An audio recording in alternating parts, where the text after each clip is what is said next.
എടാ, നീ നടത്തിയ നാടകം മുഴുവൻ ഞങ്ങൾ കണ്ടു. ഞാൻ കല്യാണം കഴിച്ച വിവരം ഞാനും നീയും ഈ തെണ്ടിയല്ലാതെ നാലാമതൊരു തെണ്ടി അറിയാൻ പാടില്ല. അവിടെ ഒരുത്തി നിന്റെ ഭാര്യയായി കഴിഞ്ഞു. ഇവിടെ ഒരാള് പകുതി ഭാര്യയായി. എന്നാലും എന്റെ പൊട്ട നീ ഇതെങ്ങനെ? ഞാൻ ട്രൈ ചെയ്തിടാ ട്രൈ. ഇനി നീ എങ്ങനെ മാറുമെന്നാണ് പറയുന്നത്? ഇവിടെ കല്യാണം കഴിഞ്ഞില്ലല്ലോ, അതുകൊണ്ട് കുറച്ച് കഴിയുമ്പോ എന്തെങ്കിലും പറഞ്ഞ് ഡോണയെ സമാധാനിപ്പിച്ച് വിടാം. എനിക്കറിയില്ല നീ എന്താ ഈ കാണിക്കണം, എനിക്ക് മനസ്സിലാവണില്ല. എന്നിട്ട് സരയുമായി സന്തോഷത്തോടെ കഴിയാം.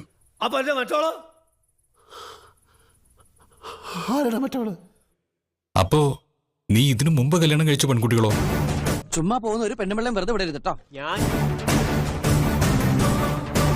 അവരോട് നീ എന്ത് സമാധാനം പറയും? അക്കൂട്ടത്തിൽ ഡിവോഴ്സ് ആയവരും ഇല്ലാത്തവരും ഇല്ലേ? ഇത് തീർന്നില്ലേ? ചെറിയ തോതിലൊക്കെ ഉണ്ട്. ഇതെന്ത് ജീവൻ എന്റെ ഈശ്വര. എല്ലാ ജില്ലയിലും നിനക്ക് സംബന്ധമില്ലടാ. എന്റെ ദേവി, ഞാൻ എന്താ ഈ കേക്കണത്? അത് നമ്മുടെ തിരുവനന്തപുരം വിട്ട പിന്നെ പത്തനംതിട്ട, ഇടുക്കി, തൃശ്ശൂർ, മലപ്പുറം അങ്ങനെ കുറച്ച് ജില്ലകളിലൊക്കെ ഉണ്ട്. അതന്നത്തെ ചോരത്തിളപ്പിന്. ഓ, നീ എന്തിനാടാ മറ്റു ജില്ലകളൊക്കെ ഒഴിവാക്കിയത്? ഞാൻ ചത്തോയ എന്റെ പിള്ളേർക്ക് നീ ചെലവിന് കൊടുക്കൂടാ. അതെ, വെറുതെ ധൈര്യം നിന്ന് ആളെ കൊല്ലാൻ നോക്കാം.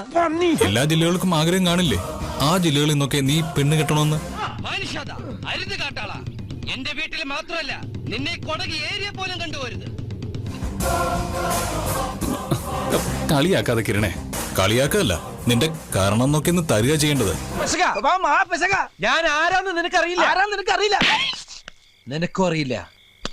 എന്നിട്ടും നിനക്ക് ഒരു കുറ്റബോധം ഇല്ലടാ. ഇല്ല ഡോക്ടർ, എന്റെ മനുഷ്യത്വം ഹൃദയസ്തംഭനം കൊണ്ട് നേരത്തെ മരിച്ചു. കുറ്റബോധമൊക്കെ ഉണ്ട്. പിന്നെ എന്റെ തൊഴിൽ ഇതായി പോയില്ലേ?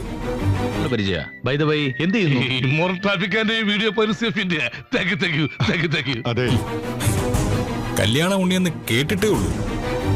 ദേ കണ്ടോ കല്യാണി, അതാ ഇവന്റെ തൊഴിൽ. ശമ്പളം കുറവായിരിക്കും, ചെറിയ വീട്, ചെറിയ കാറ്, പക്ഷെ സന്തോഷം വലുതായിരിക്കും അച്ഛാ. I will be very happy. പെണ്ണ് കെട്ടി കെട്ടി ജീവിക്കുക. പ്രശ്നം എനിക്ക് മനസ്സിലായി. തൊലി വെളുപ്പുള്ള പെണ്ണുങ്ങളെ കാണുമ്പോഴുള്ള സൂക്കേട് നിന്റെ വാപ്പയ്ക്ക് ഇത് തന്നെയല്ലായിരുന്നത്. വീണ്ടും സദ്യക്കും വരേക്കും വണക്കം. Come on, baby. Come to me.